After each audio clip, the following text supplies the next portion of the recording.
All right, folks, Yishai here, and I'm on the road right now in Houston, Texas. The show today is special because I record people along this road, along this journey here in the great United States of America, but all with an eye towards the land of Israel, to a greater connection to Hashem. And so you are going to hear now from David Friedman, Ambassador David Friedman. You're going to hear from Joel Griffith, who made a party just for the new government of Israel. You'll hear from campus activists and Jews that are out there on the front lines of staying Jewish and not assimilating, and all that in this good land, fighting the fight of staying connected to Hashem, staying Jewish, not assimilating, and not succumbing to the antisemitism that is indeed challenging even this good land.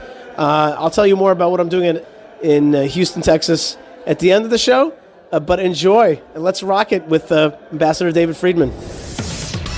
All right, folks, Yishai Fleischer here, and I'm with the ambassador. The ambassador. You know, in Italy, they had a guy named the Avvocato, the advocate, and he was the head of Italy. We have one ambassador, and that's David Friedman, author of Sledgehammer, ambassador to Israel from the United States under the Trump administration, and his exploits are legend, from the move of the embassy to Jerusalem, the U.S. embassy to Jerusalem, to the Abraham Accords.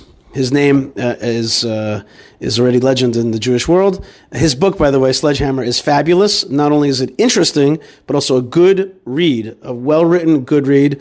And I congratulate you, Mr. Ambassador, for that. Just a few thoughts about what's going on today in the Jewish world. I came down to Florida, first to Florida State University, FSU, to talk with students. And I thought they would ask me a lot of questions about Israel, but they ask me all the time about anti-Semitism. They're facing a lot of anti-Semitism out there. And I wanted to ask you first thing, what is the state of anti-Semitism? And give us a thought about how to counteract it these days. Well, I think it's as bad as it's been in our generation, maybe going back longer. It's very, very disturbing. And I think it falls into different categories. You know, the one that in America, you know, we feel the most acutely is just, you know, street violence. People are beating up Jews, people who look Jewish, who identify as Jewish, wearing kippot or wearing, Hasidic garb. They're just walking down the street and they're getting beaten up. And that is, as much as anything, a function of the failure of our law enforcement system in America. You know, we have, because the people that do this don't go to jail. There are these extraordinary, cases of guys who beat up Jews. They may get arrested. They're let out almost immediately. They strike plea deals for no jail time or minimal jail time, even though they admit they have no remorse. They want to do it again. So you have this whole, failure of law enforcement in America, which I think is unprecedented and is contributing to the feelings by anti-Semites that they can be anti-Semites with impunity. So that's sort of, let's call it the street level of anti-Semitism. Then you have, the fact that, among American universities, and we have some great universities. People learn all kinds of highly sophisticated, areas of academic thought, but if you are a pro-Israel professor on an American university, you're not getting tenure. And the result of that is Israel does not get a fair shake among the smartest, the best and the brightest of our society, the people who are going to be the leaders of American society in the future, are learning that Israel, the right of Israel to exist is itself dubious. So that's very dangerous because that does not augur well for the future of America's support for Israel. So I think I worry about that more because in the long term that could be that could be the most significant problem that we face. And then of course there's just a general anti-Zionism movement, which is people try to masquerade anti-Semitism, saying, I don't hate Jews, I just don't like Israel. Of course, it's a crock. If you're an anti-Zionist, you're an anti-Semite. But that movement is strong as well. We have to fight back. We have to fight back on all fronts. And the most important thing is we must be, brutally candid and unapologetic about the rights of the Jewish people to live in their biblical homeland. Never apologize for it. Never make excuses for it. Never try to rationalize it. I mean, the Jewish people and the land of Israel is something that has been a value of ours, and frankly of America. Given all the Judeo-Christian values upon which America has been based, it's something that we just need to stand for and not compromise. And I think we'll win this fight, but it's very concerning right now. And that includes also this new wave of black anti-Semitism, Kanye West, etc., that has made anti-Semitism cool. Yeah, it's really disheartening because, the civil rights movement was really a partnership between the black community and the Jewish community because, in the 1960s, it was the Jews that marched with Martin Luther King and with his colleagues, in the South. I mean, 3 Jews were murdered. That famous movie, Mississippi Burning, 3 Jews were murdered, helping blacks register to vote. We've always had, a deep sympathy for any people that doesn't have civil rights. And Martin Luther King himself was very much a Zionist. So, naturally we are allies. We should be allies, but that's all now upside down, as so much of the world is. It's upside down, and it's, again, it's very much a cause of concern. All right, let's talk about something that you were one of the spearheads of, and that's the Abraham Accords. Give me the temperature, the state of the Abraham Accords. An example of some questions for you is, I don't see a lot of UAE folks visiting Tel Aviv and Jerusalem, and I'm getting the feeling that it's a little bit like the peace with Jordan or the peace with Egypt, where we have a supposedly warm peace, but in fact, it's not so warm. There's a difference, though. Israelis are going to Dubai and Abu Dhabi pretty much en masse.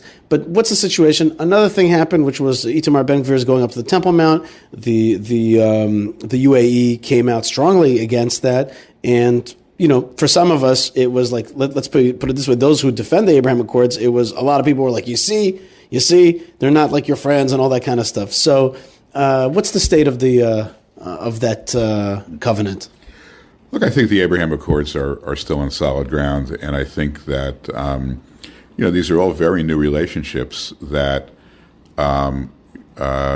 have been neglected, by the Biden administration. So, with any new relationship, there are going to be bumps in the road. There'll be some turbulence, and I think we'll find more. I would say to you, Yishai, though, that maybe a year and a half ago, when you had the war in Gaza that came after the Abraham Accords, only about a month after the Abraham Accords, and there were people in America and in Europe who were saying that Israel was using disproportionate force, and it was Israel's fault because it was fighting back too hard. And to their credit, that was never a position taken by any of our Abraham Accord partners. And I went and met with many of them after the war, because I actually wanted to ask them a question. Here was our first test. How did you think we did? And they all said, look, we passed with flying colors. We understand Israel's challenges. We're not looking to demagogue this issue. We understand exactly what Hamas is capable of doing because we face the same threats on our own soil, and so I think in many respects the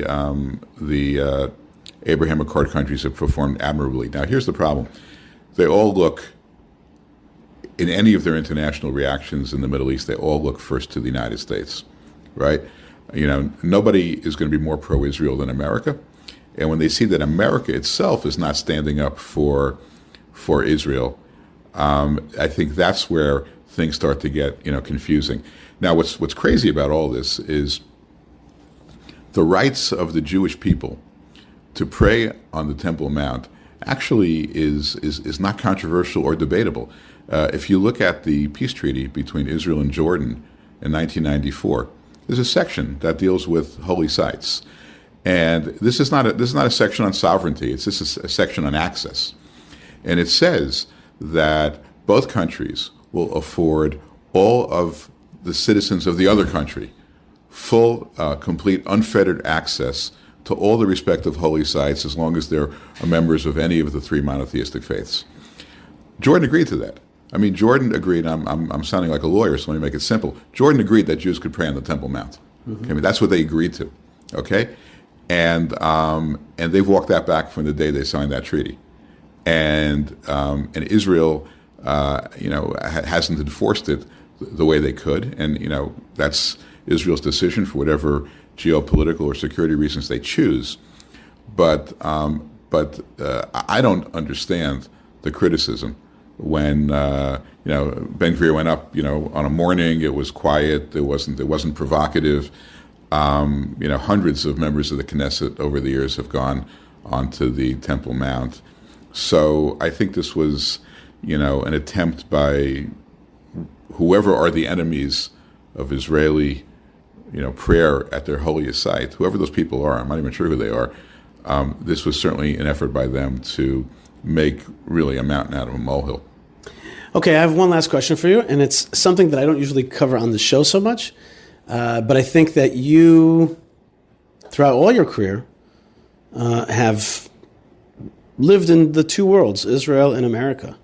When I was living many years ago in Beit El, you were the chairman of Beit El Institutions and helping raise money for building of Beit El. So I, heard your name back then, working in Arutz Sheva. So I wanted to ask you about, usually the show is pretty much 100% about Israel, but I do want to ask you about American Jewry. How's it doing? And also about Florida. It's interesting. There's a real sense that New York is kind of being emptied out a little bit, or at least there's a big move and there's a big financial and human movement down here.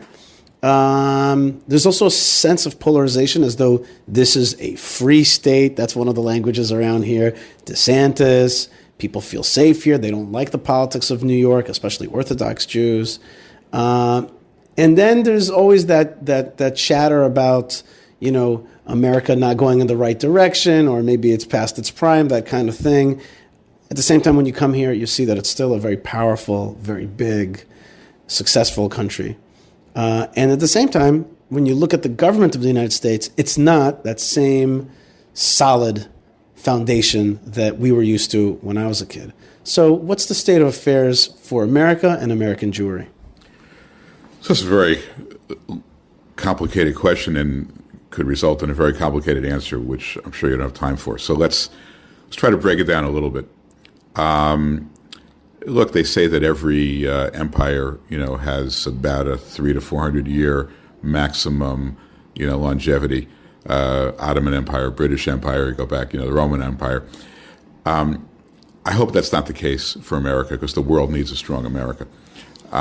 We're being disserved right now by a very weak president, partly because of his policies, partly because of his infirmities. He's not the right guy to be leading. Forgetting about Democrat or Republican, he's not the right guy to be projecting American strength, which is so important to keeping the world peaceful and prosperous. But that changes. I mean, it changes. Politics. One thing you can tell about politics, it changes. I learned that the hard way. The winds of politics are very volatile. But in this case, I hope that volatility continues, because we need a change for the better. As between New York and in Florida, I mean, New York is still the third largest Jewish community in the world, right? After Israel, and then America, and then New York all by itself is the third largest Jewish community. And I believe New York has a future. There needs to be, it just needs to go back to the old days under Bloomberg or Giuliani, where, they prosecuted the laws. People who committed horrible crimes were taken out of society. It's not complicated. Got to support the cops, got to support the teachers, got to allow people to choose their schools, whether public schools or private schools, make sure people get a good education. It's simple. It's blocking and tackling. We lost that in New York. We have to get that back. And Florida is great. I mean, Florida is just great. I mean, I moved here. I know why people moved here. It's not just the weather. It is a more hospitable environment. It's an incredibly pro-Israel environment. South Florida has, a lot of Israelis and a lot of pro-Israel Jews, and it's a pleasure to be here. But I'm not giving up on New York either, and we can't give up on New York, because it's just New York is New York. So Look, there's, we're in a challenging period of time. We've been through greater challenges, and even in our lifetimes, which don't go back long enough to face the real challenges of the first half of the 20th century. Those were really hard times. So we will get through this and persevere, and Jewish people will always persevere and flourish. And of course, the state of Israel is the greatest thing to happen to the Jewish people in thousands and thousands of years, and we have to make Israel strong and prosperous always. Ambassador David Friedman, thank you very much for your time. The book is called Sledgehammer, and the good news is that people who don't know, it's also on Audible. Okay, and those of us who love audiobooks and really cherish audiobooks, Netanyahu's book is also on Audible. Other people from your team, their books are also there. Sure. But your book is there, and it is fabulous. I highly recommend it. It is it's not so long. You can read it over a Shabbat or two. But it gives you a real sense of being a political insider, and also shows you the great balancing act between acting diplomatically, but also acting forthrightly, meaning to say wanting to achieve something, not just, doing it politically correct so that, everybody's bounced off and that nobody gets offended. No. Wanting to achieve actual things. Comment on that. Well, look, I tried to give that perspective in the book. It is a balancing act. I'm representing the United States of America. My loyalties in this job were to the United States. That's my job. I was fortunate enough to work for people that saw Israel as an essential ally of the United States, and one who, when we support Israel, we're really supporting America. It's really quintessential American value to support Israel. Not everybody feels that way, but the people on our team all felt that way. Every day, I went to work, I was prepared to quit if I was asked to do something that would compromise my values, and I'm grateful to God that day never came. Yeah, not only were they not compromised, but they were moved forward. You also are working on a feature film that you filmed in Israel, was covered with Secretary of State Pompeo about the Israel Biblical Highway, about Route 60 and the biblical stories that took place there. We're very excited to see that come out, and we thank you very much for your time, sir. Thank you, Yishai. Pleasure. All right, folks, Yishai Fleischer here, and I am on top of a beautiful hotel on the rooftop, pool rooftop here, and I'm standing looking at Miami, and I'm surrounded by Jews and pro-Israel people, and we're celebrating a party that I never thought I would be at, and I didn't expect to be at this kind of party, a party celebrating the new government of Israel, the new coalition government. My friend Joel Griffith, who is a fellow at the Heritage Foundation, but here he's wearing the hat of Young Jewish Conservatives, and he's gathered these people together. Joel, so great to see you here in Miami, and thank you so much for this party. Tell me about why you organized a party like this. Well, it's great to see you, Yishai. You were the one who gave me a tour 10 years ago now, the Tomb of the Matriarchs and the Patriarchs, so it's very good to see you here. And we thought, as Jewish conservatives, as proud Americans, as proud Zionists, we thought that we would host a party to celebrate the incoming government in Israel. And one of the most important reasons that we want to celebrate that government is because this new government is going to strongly support the right of our Jewish relatives overseas and across the world to actually live in the heart of the homeland of the Jewish people, in Judea and Samaria, where your home is. And I think it's all important to recognize this ideal. This is a core component of Zionism, recognizing this land was given to us thousands of years ago. It's our legal right, and it's not just a place where we can be safe. It should be a place where we can thrive in the heart of the homeland. Okay, so Joel, that was a good speech about Israel. But we're celebrating here something more specific, which is this coalition. You build this evening specifically as certain accomplishments that you hope this coalition can do. Tell me about that.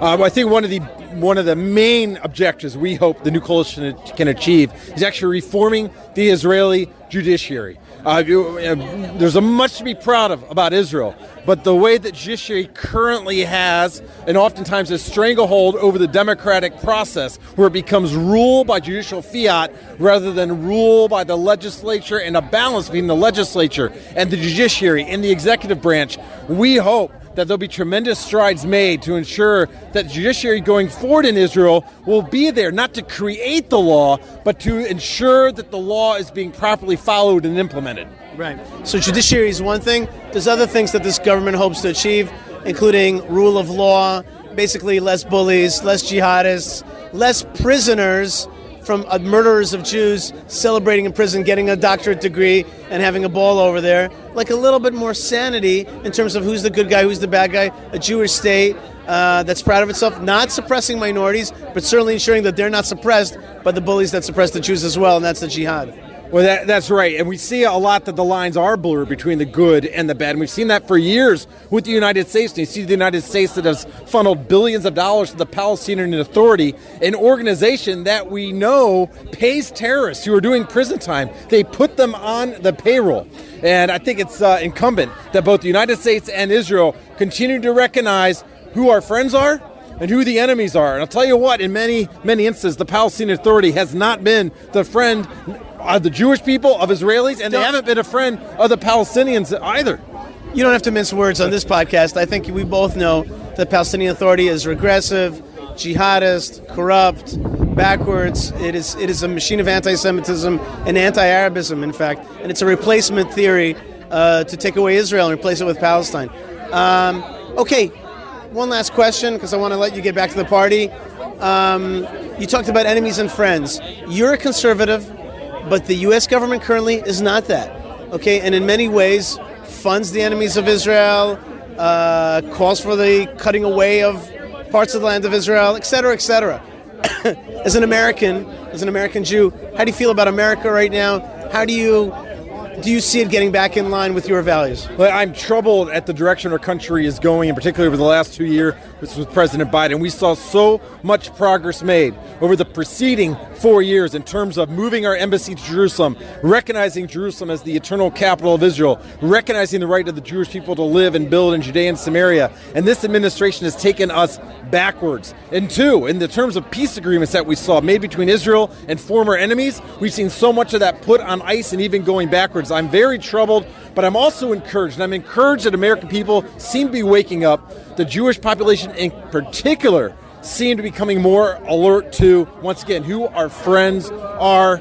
And I'm optimistic for the future. And you're optimistic about the future of an American government that will go back in the direction of pro-Israelism like we saw under the Trump administration? Yes, all is not lost. Many of those who worked so hard during the 4 years, they're still here. We're still here. We're waiting for a change. And in the meantime, we're going to continue to speak truth and to show the world that there is a right, there's a wrong on this. Joel Griffith from Young Jewish Conservatives and the Heritage Foundation, I want to tell you, you're the man. Making a party for the coalition of the State of Israel here in Miami, right on. That's the way to do it, and that I think is the right attitude. It's not just to be like, let's wait and see. It's let's celebrate the nationalist impulse in Israel, which is going to create a stronger Israel and a better and safer Middle East. And Yishai, there's many of fellow Jewish Americans, such as myself, that we love seeing the updates that you're doing from Hebron. We love that you're there representing not just those who are living in Hebron, but representing the Jewish people worldwide and our interests in the heartland. Thank you very much. Thanks, Yishai. All right, folks, I am on the FSU campus, Florida State University, at the Chabad house of Rabbi and Rebbetzin Oirechman. And I'm here with Rabbi Schneur Oirechman, who has been here for 23 years at this Chabad house.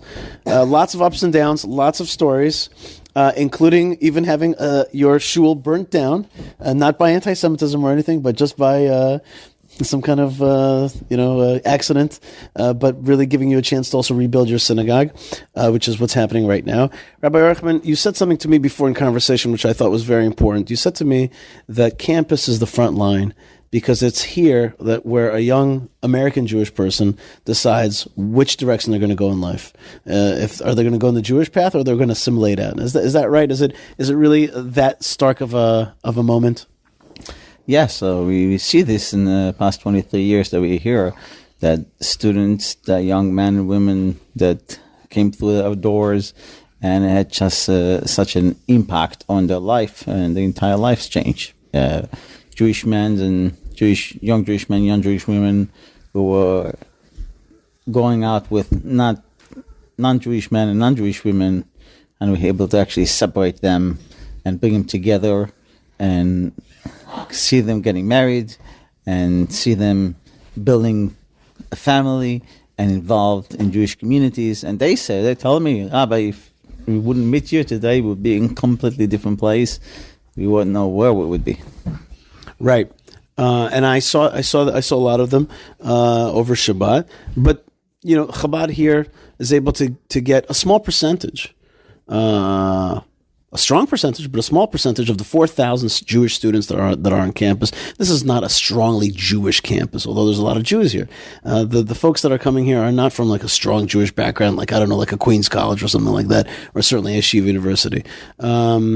Tell me a little bit about reaching out to these students and bringing them in. And I guess I have a follow-up question for that. But what do you think about that? The issue of getting them to be proudly Jewish. It's very difficult today. It's very hard because students that come here to campus, they feel lonely. They don't feel like there are 4,000 Jewish students on campus. They feel like they may be the only one. And there are no Jewish fraternities and Jewish sororities here. And so it's a very assimilated place, and because of that, students don't feel a sense of belonging to a Jewish community. So you have to work very, very hard on creating a sense of a Jewish community and creating Jewish life to make them feel that they are part of something bigger. That's why we did Friday night, a big dinner to bring them all out. To bring a lot of them out with other two Jewish organizations on campus, Hillel and the JSU, and invited you to come and speak to show them that there is a Jewish community, to teach them about Israel, to teach them about the Jewish people, to make them feel proud of who they are. So they walk out of there and say, wow, I'm not the only one. And typically, that's we hear after such an event. People say, well, I didn't know there's so many Jewish students on campus, even though there are, but it's not how it feels. Okay, now, I was very honored that you invited me. Thank you very much. At the same time, I thought to myself, was it such a good political move for you?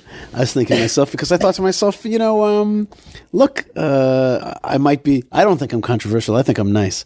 But some people think that some of my opinions are controversial, and I haven't been ashamed to say my opinions. At the same time, I have more, by the way, pro-Arab time under my belt than anybody else is out against me.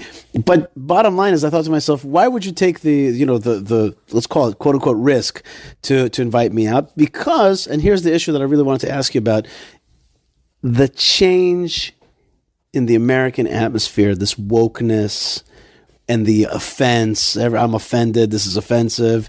And the atmosphere that it's not an open intellectual atmosphere. Let's hear from a weird, different speaker. It's not like that at all. It's quite the opposite. It's what they call a cancel culture.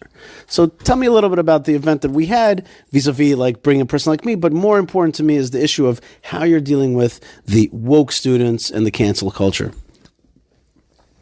So we have to create a strong Jewish environment, teach people about Israel, teach people about the Jewish community, teach people about things that they're not aware of.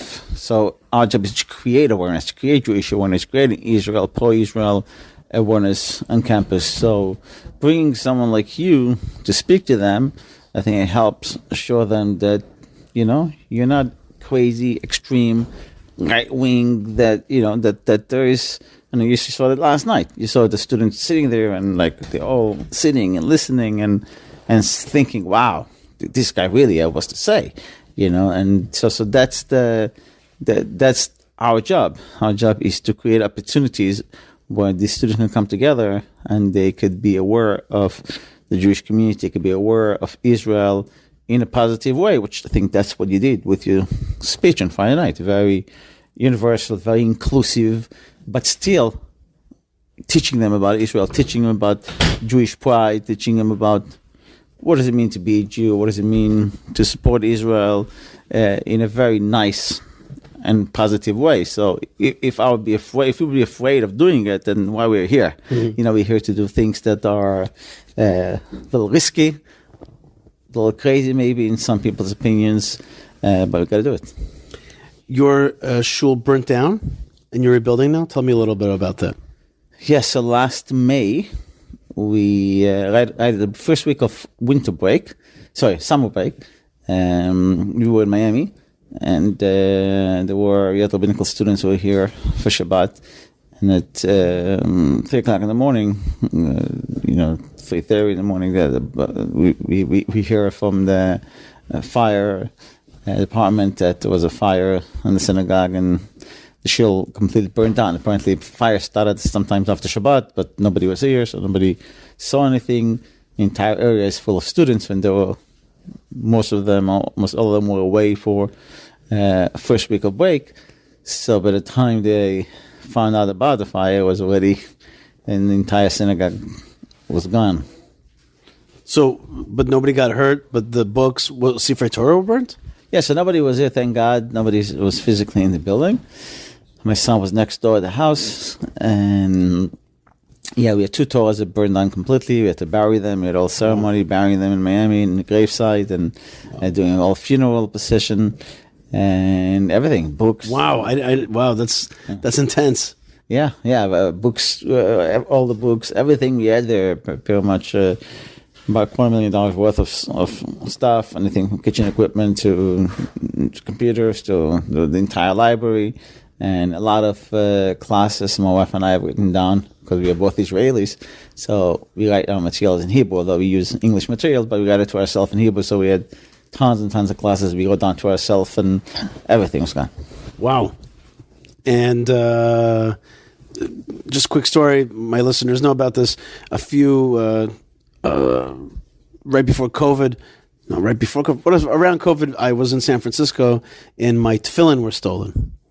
And from a car that they broke the windows, and they pulled out what they thought was a laptop, but it wasn't a laptop. It was my tefillin. I have my Rashi and Rabbeinu Tam tefillin, and at first it was heartbreaking, and it took me a little time, and then I remembered some Hasidic stories, and it gave me strength again to be like, okay, Hashem, if you want me to restart my life, and buy a new pair of tefillin, and get going again, good, I'm ready to be renewed. But a synagogue that you built and fundraised for and all the stuff and the lessons, how did you deal with that emotionally? And what's going on next? So the famous story with Rabbi Akiva and his friends, that they're going to the Beis HaMikdash and they see a fox going out of the Kodesh HaKodashim, the Holy of Holiest, and they cry and he laughs. And the Rabbi was all discourse explaining that he was able to see the root of everything, that this is not part of the distraction, this is part of something much bigger, that without that, this bigger thing wouldn't come. The third Beis HaMikdash, like you said, if the prophecy of Uriah was fulfilled, the Beis HaMikdash was that Tzion will be Tzion to Sadet Haresh, Tzion will be plowed like a field, and he says, now the prophecy of Zechariah will definitely be fulfilled. All Yishvu, Na'arim u'Na'arot, V'chotzot Yerushalayim will be built. So, same thing here. The only way we look at it, especially as Chassidim, as Chabad Chassidim, who go up in the teaching of the Baal Shem Tov and the teaching of the Alter Rebbe and all the Rebbes about just looking at things only in positive, that everything that Hashem is doing is good.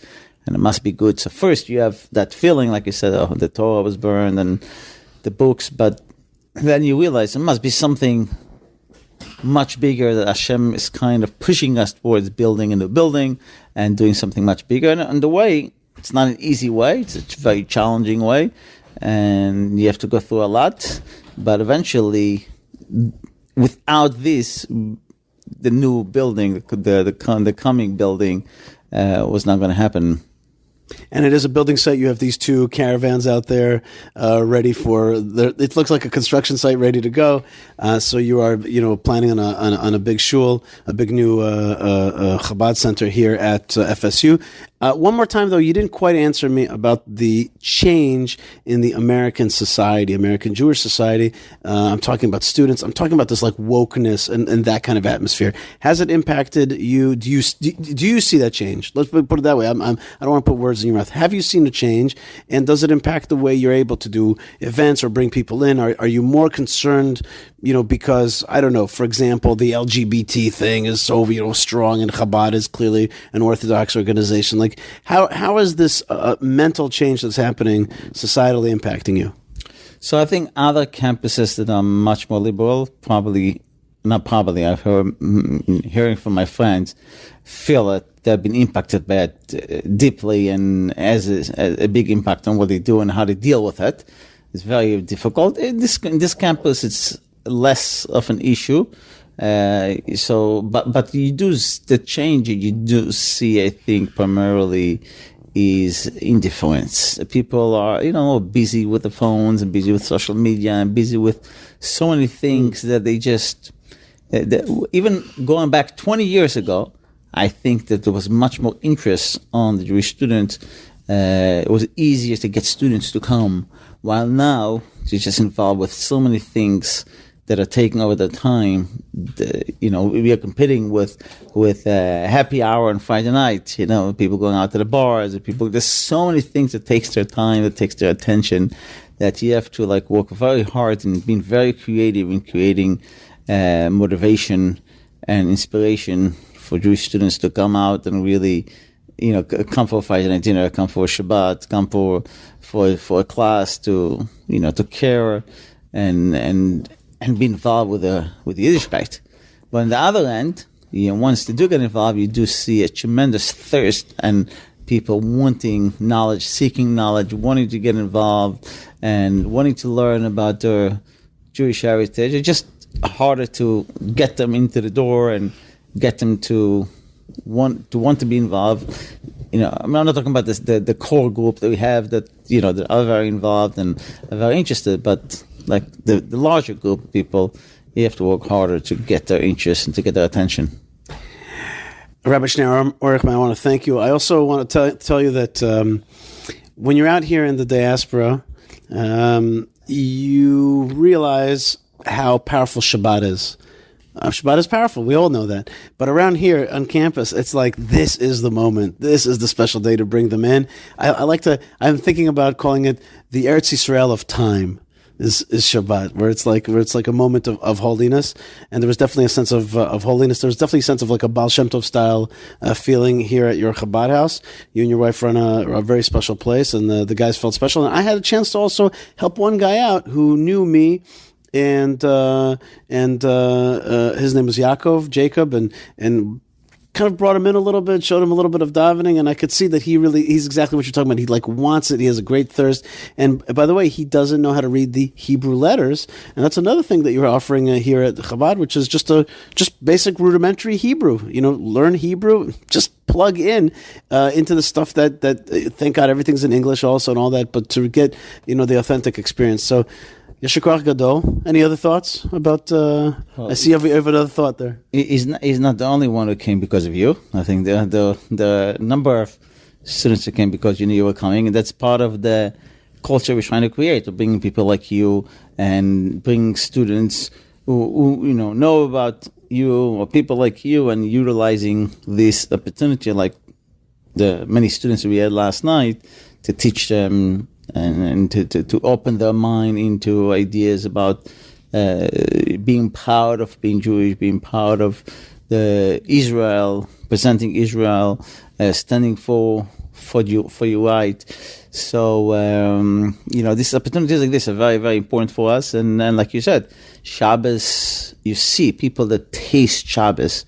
We had one student here, a young woman who came for Shabbat. And she said, after I've done it once, I can't think of my life without Shabbat. I need it. And she's still doing it until now. She hasn't stopped one Shabbos since she did her first Shabbos. So the Shabbos is definitely an essential part of what we do, and showing people the beauty of Shabbat, the beauty of, and in whatever way, whatever level. For some people, it means coming and spending an entire Shabbat or sleeping over. For some people, it means just coming for a Friday night dinner. Other, coming for an hour, for half an hour. Everybody on their level, but it's definitely a great opportunity to introduce people to the beauty of Yiddishkeit. And I forgot that I wanted to say that there was also one lady who is black and is converting, and this is what happens. And I spoke to her just a little bit, and I just said to her, I said to her, she's told me that she's part of the community here and that it's really part of her life and that this is her family. I said to her, you come, and she told me she was converting. I said to her, you come from a Bible background, don't you? She said, yes, absolutely. My father was a pastor. He taught us the Bible. He taught us the love of the Bible. And that's why I can't live without it. The Bible is, the books of, the stories of Abraham are in my life, and I want to take it forward. And she's not the only one. We have another one, righteous Gentiles, who is now actually in Jerusalem going through a conversion process. So yes, you have the righteous Gentiles that come and want to convert and want to be part of this. And we have actually, speaking about Israel, I know you spoke of Shabbat, about the importance of coming to Israel, going to making an aliyah. We have a number of our alumni, a number of the students who went to FSU that live in Israel, live in Jerusalem, studying in yeshiva there. We have 2 students studying in Aish, a couple of students studying in Mayanot. We have a few alum that actually moved there. And that's all as a result of the work that we do. It's like you talked about the faith and the science, on one end, teaching them the Torah, and the other end teaching them the importance of Israel and the importance of the, of the, not only the spiritual Israel environment, which is an environment of Torah and mitzvot, but also the physical importance of the land of Israel and the holiness of Israel. Or like you saw the students who visited Israel, he's in his senior year of school, and he visited Israel, and as a result of this visit to Israel, he never been here for the last few years, but now he started comes to the daily minyan, he's very involved. So definitely Israel is the land of Israel is very well connected with the Torah of Israel, the Torah, the Jewish people, the teaching, it's all come together and all helps impacting people's lives. Rabbi Schneur Oirechman, thank you and the Rebbitzin very much for your great work. You guys are awesome. And thank you for having me here at FSU, not only to give me a chance to speak, but also a chance to see what's really going on here on the front lines, the other front lines. We think Hebron is the front lines, and it is. But this is also a front lines for the fight against assimilation and for Jewishness and Jewish peoplehood. So thank you very much. Baruch Hashem, thank you. Don't worry, the Yishai Fleischer Show will be right back, so stay tuned. All right, folks, Yishai Fleischer here, and I am in Tallahassee, Florida, at FSU, Florida State University. And I had the great privilege of speaking this Shabbat at a gathering of 3 Jewish organizations, Chabad, Hillel, and the Jewish Student Union here at a mega Shabbat that brought together these 3 organizations. The rest of the Shabbat I spent at Chabad. And I was invited out here, and I was excited for the invitation, partially because it's fun to speak to young people. And I had made it recently a kind of inner goal that I would work more to touch young people and not be just hanging out with people my age or older or fundraising or that kind of stuff, and get down to like where the young people are these days. I said to myself, I got to be out here and seeing where they're at and touching their lives, and I want to see what's going on with them. I want to see it for myself, and I also want to impact it. And I got invited, so I was like, you know what, I'm doing this thing. And by the way, interestingly enough, there was this big conference at the IAC, the Israel America Coalition, in Austin, and there's like a protest there and all kinds of stuff. I see it on the Twitter, but you know what? I could have gone there, but I thought to myself, no. Let me go to a place where I'm going to have more an impact, not just to sit in an audience and hang out with young people, see what they're at. I'm standing here next to David Glasser, who's a young student here. What year are you in at FSU? So I'm a senior here at Florida State. Okay, so that means that you've been here for many years. Yes. This is my 3rd year here, but I'm graduating early, so I'm a senior, yes. And you're looking to law school next year? Yes, planning to go to law school. And you're part of the Chabad house. You're the part of this like little warm family called Chabad of FSU. Yeah, absolutely. I've been part of Chabad of FSU for a couple of years now, yes. Rabbi Oirechman and the Rebbitzin, and we're at this house here. We're standing outside. It's actually kind of cold. If you want that coat, there's a coat over there. If you're cold, you can put it on. It might be worth it. And young David, you're already kind of looking forward to in your life to next steps. You're thinking about law school, and we talked a little bit about marriage and that kind of stuff. You're also an editor and a writer at the conservative newspaper that has opened up on campus. I never heard of such a thing. Tell me a little about this idea of opening a conservative style newspaper on a college campus. Yeah, so this is a phenomenon that has been recently spreading across many college campuses, and it's been great to start that here at Florida State. And so we started a new publication called The Capital Collegian, which is supposed to spread the conservative message to students here across campus, and in particular tie in student interest about campus issues that weren't really being talked about in campus media because they tended to lean to the left politically. And so we're getting those conservative voices in the student media ecosystem out there, finally. One of the main topics that came out throughout my Shabbat here was not Israel stuff, was not Israel's judicial system reforms, and it wasn't about apartheid and what do we call it, occupation and all these issues. No, that was not the issue that came up. The issue that came up was anti-Semitism. And I was very surprised that was really the issue, and I wasn't as prepared, and that's why it's good for me to get out here.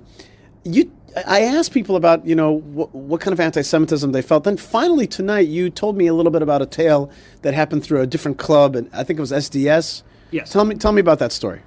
Yeah, so this was a very troubling event that occurred on campus a couple of months ago. I was just minding my business, walking to class, and there's an organization here on FSU's campus called Students for a Democratic Society. It's a socialist and avowedly anti-Israel club. And so they were hosting this event in the middle of the week where they basically were yelling anti-Israel slogans, F Israel, Netanyahu genocide, etc. And I was just walking to class on campus, and I was just shocked to hear what was going on. Now, thankfully, there's a former IDF soldier that also goes to Chabad here who was debating them, who was pushing back on this blatant anti-Semitism. And towards the end of the event, there was somebody who was more moderate, who was a spectator. Wait, who is that guy? Is that guy Yoel? Noah. No, I said right, Noah. Yes. Yeah. So I met with him. He's a libertarian. Yes. And he's an intense dude. Very he was in the Israeli army, and he's like a cool guy. Yeah. But also kind of like wonky and so he took them on. Yeah, he did. He was pushing back against them for probably 45 minutes to an hour. I was just standing there. I was cheering him on. It was really great to see. And towards the end of the event, there was an individual who was talking with Noah and with the individuals who were decrying Israel, the Socialist Club. And what happened was that this moderate was basically trying to say, oh, they're not blaming the Israeli people.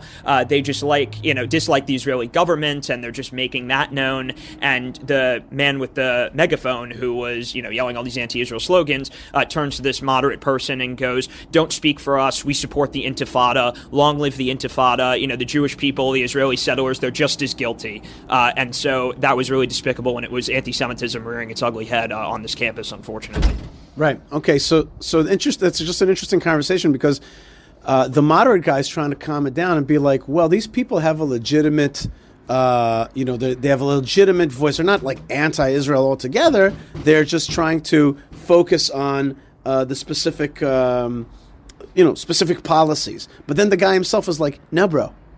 Right. It's not the policies. It's the country. We don't like Israel. We have a problem with Israel. And that is, I said to you before, and I think it's important that this has an advantage. I said to you that before that there's an advantage when the bad guys go all the way bad. Because when they hate you all the way and they don't hate you part of the way by saying, no, we only hate this, Jews fall for that kind of stuff. When they say, well, if you only compromise like this, then we'll understand each other, Jews fall for that. Instead, when they say, no, we have a problem with you altogether, there's a certain advantage on that. And, you just interviewed me for your newspaper, and you asked me what is the best way to counteract anti-Semitism. I said to you that I gave you a few ideas, but I also said there's a certain advantage in anti-Semitism in that it brings Jewish people kind of together in, for example, Chabad here. But then a lot of people, in truth, are afraid to be Jewish publicly because of this anti-Semitism. Yesterday a few girls said, I tuck in my necklace and that kind of thing. And I've heard that before. But I want to turn that question to you. Anti-Semitism, is it real? Is it something that you face? Is it something that you have a way of counteracting that you think is, give me the experience of anti-Semitism. You told us the story. Now, what about the inner feeling? How does it impact you or your friends? Right, exactly. I think there's really two types of anti-Semitism, so to speak, that I face and the other Jews face on campus. Number one is the type that I was sort of describing before, with the megaphone, F Israel, Netanyahu genocide, decrying, the Israeli occupation and believing that Jews they don't have a right to their homeland, and that's absolutely despicable. But then there's a second force that's, actively working to subvert the Jewish people, and those are the forces of assimilation. And, it may not be as loud, but it's even more effective because, as you talked about, you have people that are blatantly saying, you're Jewish, we don't like you, and so that gets people over to be, in a lot of situations, more proud of their Judaism, want to identify and push back against those forces. But then, assimilation tends to take a lot of people down. It tends to take them away from their Judaism, and so, that's an anti-Semitism in and of itself that I think needs to be, thoroughly combated. And so, I would just, in my personal capacity, I grew up in a Reform family. I grew up, away from the Jewish religion in large part. And, now I feel like I'm, with Chabad and with my involvement here on campus, far more a part of the Jewish people than I've ever been. I'm starting to wear my yarmulke to campus. I certainly did not grow up doing that, but I'm starting to become more and more proud and confident in identifying openly as a Jewish student here. Rabbi Oirechman told me that Michael, one of the students here, that participates in Chabad, this is his last year, and he went to Israel, and he came back jazzed up about Judaism, and now he's starting to attend Chabad, but he wasn't there beforehand, so his trip to Israel made an impact on him. Do you think that's true, that like a trip to Israel has a visceral effect on people? Have you seen that? Yeah, absolutely. And I can speak to my personal experience. I've only been to Israel once. So I'm hoping to change that later this year to go back to Israel. And that was in 2019 where I actually saw Rabbi Fleischer speaking. I saw you speaking in Israel. And, on that trip, I think it may have been the day I saw you speak or, a few days later, we visited Hakotel. And, I remember distinctly, touching the wall, and I just had this swell of emotions, even though I didn't really have this, religious upbringing. I wasn't deeply connected to my Judaism, but it was a very, very powerful and impactful moment in my life. And so I do absolutely think that, if students, even if they're not from the most religious background, I certainly wasn't, when they go to Israel, they really start to figure out, who they are Jewishly. They begin to identify some more that way. And I think that is definitely a good way to facilitate their involvement more and more with Jewish groups and organizations on campus. One of the things you told me that you remember from my speech back then was that I said that we're a tribal people, we're a badass people. That's what you told me, is that right? Yes. Yep, that's right. And I was like, that's good. I was like, good. I'm glad I said that because it's so important to not just think of, and I just said that to your interview for your newspaper, which is we're not just a religion, we're a peoplehood. When you come to Israel, you connect with the peoplehood. You see that we are a historic people with a land and with a civilization. And if you're not part of the religion, you're still part of the peoplehood. So join the peoplehood actively, marry Jewish, and also the physical ability to push back is very important, to be able to see that like, yeah, there's anti-Semitism, but it's not like a done deal. We have a country and it knows how to push back against anti-Semitism. Tell me a little bit about that. Yeah, as you said, I think it's very, very important that Jews, especially on campuses, and assimilated young Jews who really haven't had exposure to the idea of Jewish people as a peoplehood, but instead have just grown up with like, oh, it's a religion. It's obviously, my ancestors have practiced it, and maybe I will, maybe not. A lot of them don't even believe in the fundamental tenets of the faith, and so they've just abandoned it altogether. But, as you were alluding to, we are a tribal people, we're badass, and you're able to see that up close when you go to Israel. And so that's why I think, in large part, it has such a potent impact, on young Jews like myself, even if not from such a religious background, because you see, oh, this is more than me just going to, in large part, my Reform synagogue or, shul occasionally once or twice a year and saying some words and thinking that they're not so significant in my, heart of hearts, and I just move on with my life. And instead, you actually get a full experience, you get immersed in that, and you realize, we are people who are fighting, very real enemies in Israel, and even, domestically on a different front, with anti-Semitism and everything that's pushing against Jewish people here. And so I think that that's a very, very important experience for Jews to have. David Glasser, we want to wish you continued success in your law school and in finishing up at FSU. We bless you to be continually connected to Chabad and to Jewish religion. and of course to the state of Israel. Obviously, we invite you to make your life in the state of Israel, which is awesome, and we are building a country, and it's really exciting. But in any case, we wish you God's blessings in all of your ways. Yeah, thank you so much. I really appreciate it. Yishai needs coffee. Please help support the show by buying Yishai a coffee at buymeacoffee.com/Yishai. Thank you and l'chaim. All right, folks, Yishai Fleischer here in Houston, Texas. I'll tell you more about that in just a minute at the outro of the show. But for now, I just want to give a little Dvar Torah, a little table Torah time to think about this week's Torah portion. This week's Torah portion has the concluding plagues in Egypt. And, the strikes against Egypt, they're horrific, including the strike, the plague of the firstborns. So it's really a horrific thing that God unleashed against the Egyptians in retribution and for other reasons. But I don't want to talk about that so much. I don't want to talk about the plagues. I want to talk about the positive commandments. And we have in our Torah portion maybe one of the most important of all positive commandments, in the sense that it's the thing that releases the Jews out of bondage, and that is the sanctification of the new moon, the new month. God says to the Jews, time is yours. You were slaves, now time is yours. Now you're the master of your time.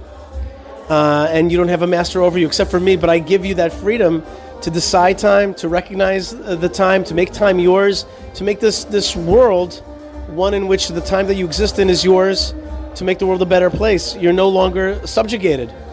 And now you're free. You're really free to do amazing stuff. That's what God is saying. And the verse is very important, what it sounds like. And it says, let me find it for a second. It says, "Chodesh hazeh lachem, Rosh Chodashim, Rishon hu lachem, l'chadshei hashana." This is the first month to you, for you. Chodesh hazeh lachem.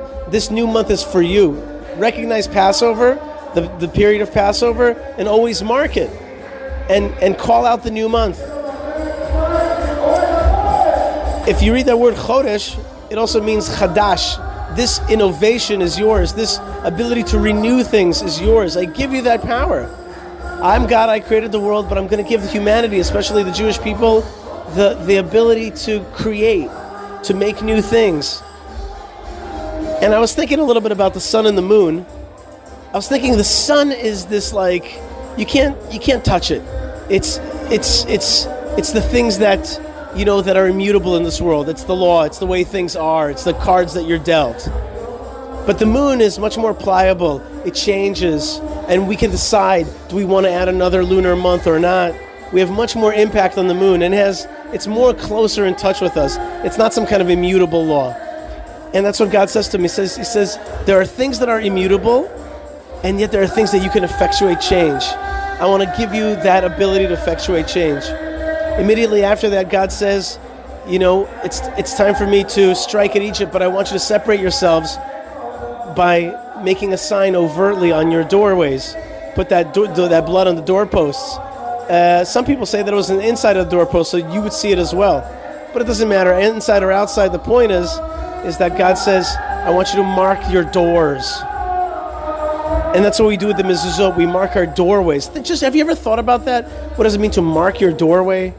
To just say, I want you, God, in this room. As I walk into this room, I remember you. Whatever happens in this room, I want it to be involved with you. I want you to see things. I want you in. So many people in this world want God out of their life. They're embarrassed about God in their life. They don't want him to see things.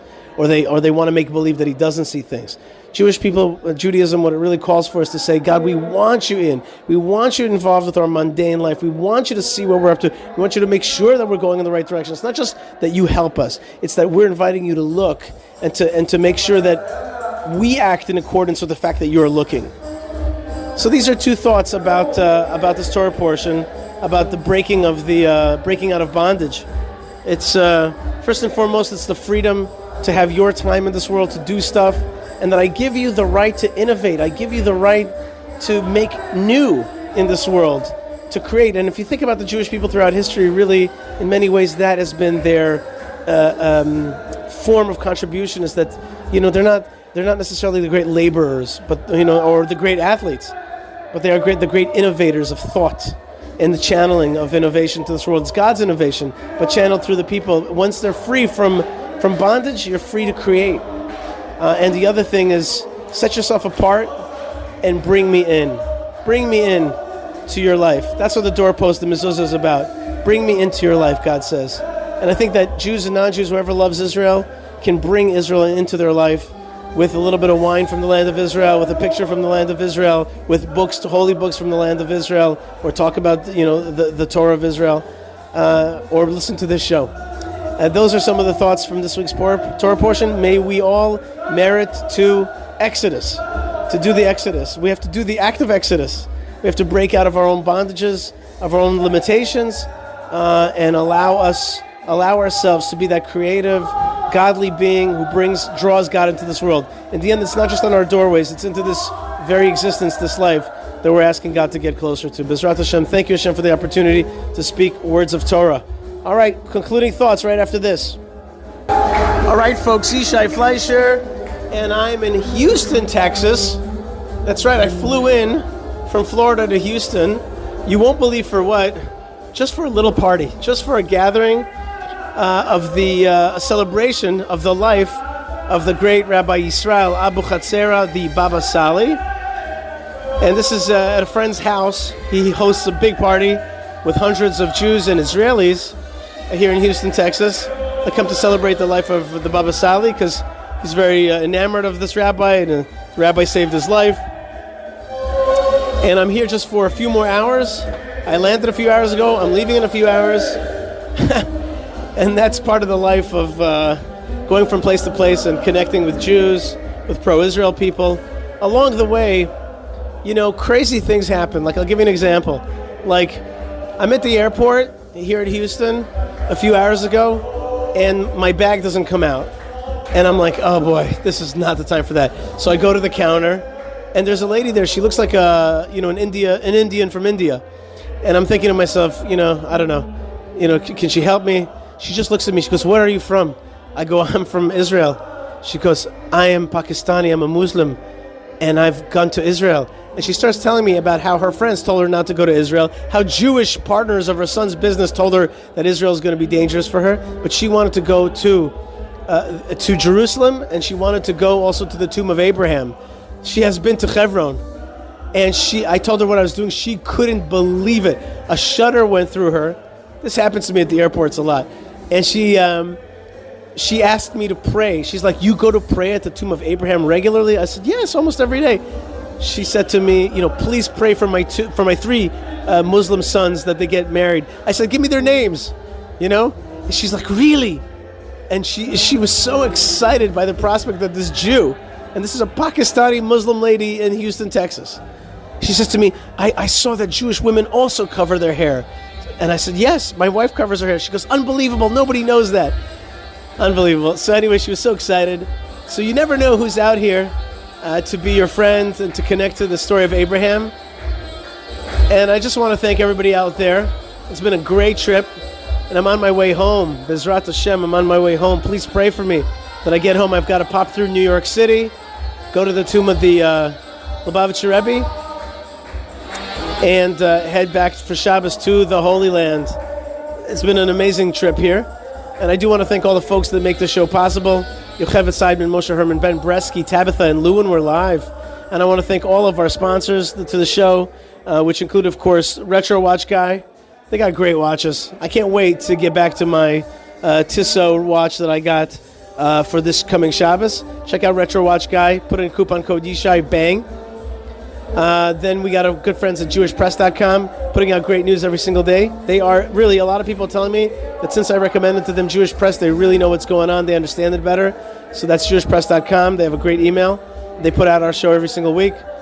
Check out our good friends at ProhibitionPickle.co.il making yummy kosher food, even for a Baba Sali celebration. ProhibitionPickle.co.il. Great pickles, really, all kinds of pickles. The pickles that will blow your head off. Great pickles. Okay, so check them out. And, of course, High on the Har. HighOnTheHar.com will get you up in the Temple Mount, up and running. You got to go to Israel. And when you go to Israel, you want to go to the Lech Lecha that goes to the land of Israel, and then the Lech Lecha that takes you to Har Moriah, to Eretz Moriah, to the land of Moriah, that is, of course, the Temple Mount, which is a land all on its own. I think I just figured that out, that it says Eretz Moriah because the Temple Mount is a land all on its own. So check out highinthehard.com. My good friend MJ and Rabbi Levi making it happen over there. And of course, hebronfund.org. When you're done with the Temple Mount, go visit the mamas and the papas and keep us strong out there because we're keeping it strong for the whole Jewish people. That's hebronfund.org. Check out our tours, hebronfund.com/tour. I want to thank the Land of Israel Network for making it happen. I want to thank El Al for flying me around and also the other airlines. Thank you very much, El Al. You're doing a great job for the Jewish people and lovers of Israel, bringing us to the Holy Land. And I can't wait to get to Terminal 4 at JFK and jump on that plane. But Ezrat Hashem, the minute I'll sit down in El Al, I'll feel like I'm already home. I also want to thank the good folks at the Hebron Winery for making the Machpelah wine that I've bought and given to people around here.